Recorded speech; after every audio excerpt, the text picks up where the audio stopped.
Katibu Mkuu Wizara ya Viwanda na Biashara, Balozi Waziri Salum, amewakaribisha wawekezaji wa ndani na nje ya nchi kuja kuwekeza hapa nchini kutokana na mazingira bora ya uwekezaji yaliyowekwa na serikali. Waziri Salum amesema hayo mara baada ya ziara yake ya kutembelea viwanda ndani ya jiji la Tanga, ambapo ametembelea kiwanda cha sabuni pamoja na kiwanda cha kuchakata mkonge, na kusema kuwa lengo la serikali ni kuhakikisha viwanda vyote vilivyokuwa vimekufa vinafufuliwa na kuanza kufanya kazi ili kuongeza soko la ajira hapa nchini. Lakini pia amewahakikishia wawekezaji kwamba Wizara ya Viwanda na Biashara iko tayari kuwasikiliza na kuwasaidia wawekezaji ili kuweza kuwekeza kirahisi.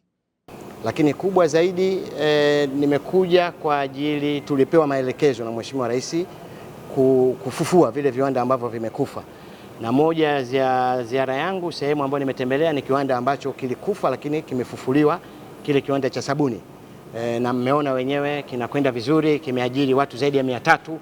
Kwa hiyo tupo kwenye mchaka huo kuhakikisha viwanda vyote ambavyo vimekufa vinafufuliwa. Lakini nichukue fursa hii pia kuwakaribisha wawekezaji wa ndani na nje ya nchi waje kuwekeza Tanzania, na waje Wizara ya Viwanda na Biashara. Tuko available kuwasikiliza wawekezaji, lakini kuwasaidia ili waweze kuwekeza kirahisi.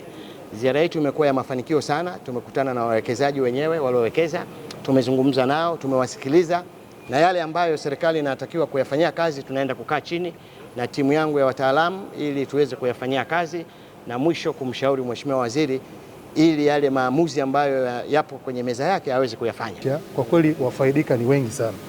Kiwanda cha kamba ya plastiki sisi pia tungeweza kukifungua tu.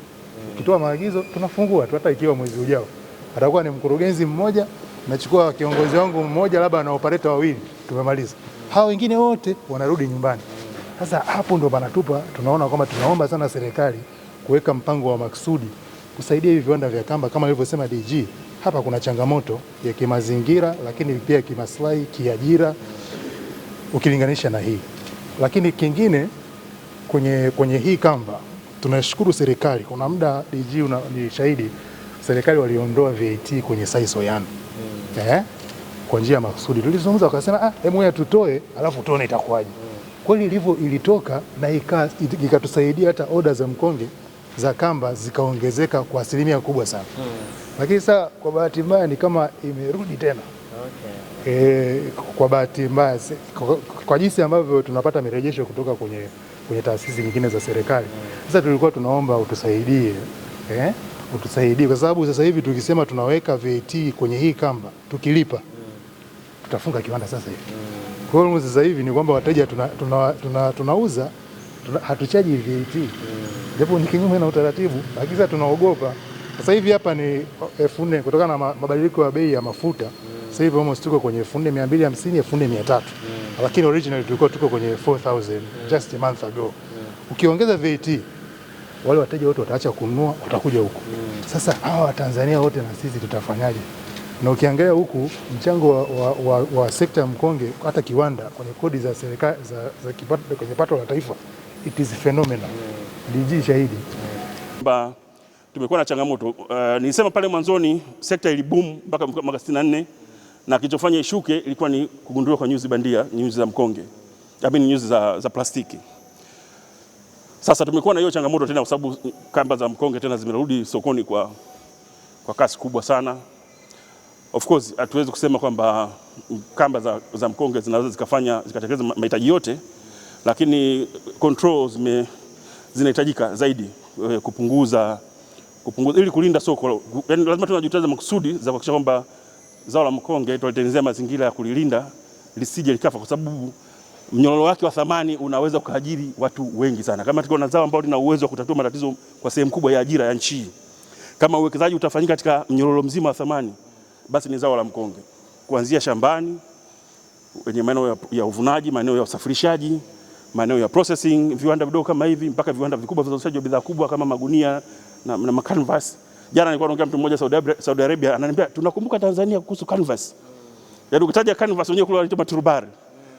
Ni bidhaa ambayo yani wanaikumbuka na wanaimisi. Lakini sasa ni kiwanda kipo pale Morogoro kwa hiyo tukiwekeza kwenye value chain ya zao la mkonge to the fullest, inaweza kaabsorb vijana wetu wengi na shida ya ajira tukaipunguza kwa kiwango kikubwa sana nchini. Kwa hiyo ni moja ya mazao machache ambayo value chain yake ni ndefu na inaweza kaabsorb vijana wengi kwenye mnyororo wa thamani. Ila kinzani kidogo kati yetu Wizara ya Kilimo na Wizara ya Mifugo, kwa maana Wizara ya Mifugo kwao waliweza kujenga hoja ya kuruhusu kuingizwa kwa nyuzi hizi za plastic kwa malengo ya kutengeneza nyavu za kuvulia samaki. Kwa hiyo iko window katika East Africa Common Tariff ambao wanaruhusiwa kuingiza hizi bila kulipia hizo kodi. Lakini sasa nadhani kuna abuse inatokea. Ile lengo lilokusudiwa kama unasema ukifungua dirisha upate hewa safi na mbu na manzi yanaingia. Kwa hiyo nadhani kuna mbu na nzi ambao wameingia ndani ya nyumba kidogo wana abuse, haitengenezi ile lengo lilokusudiwa, badala yake zinalisha kamba kwa wingi ambazo sasa zinaweza kadefeat kwa namna fulani likatoa sekta yetu ya mkonge.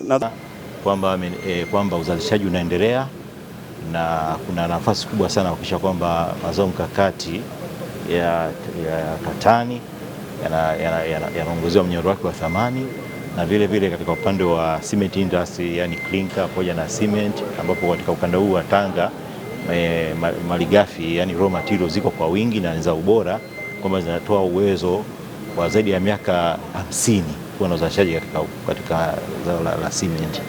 Kwa hiyo ameahidi, amepokea changamoto mbalimbali za wawekezaji kwenye viwanda, na ameahidi kwamba ataanza kuzifanyia kazi ili kuweza kuongeza tija na kupata matokeo yaliyochanya. Mimi ni Mzalendo TZA.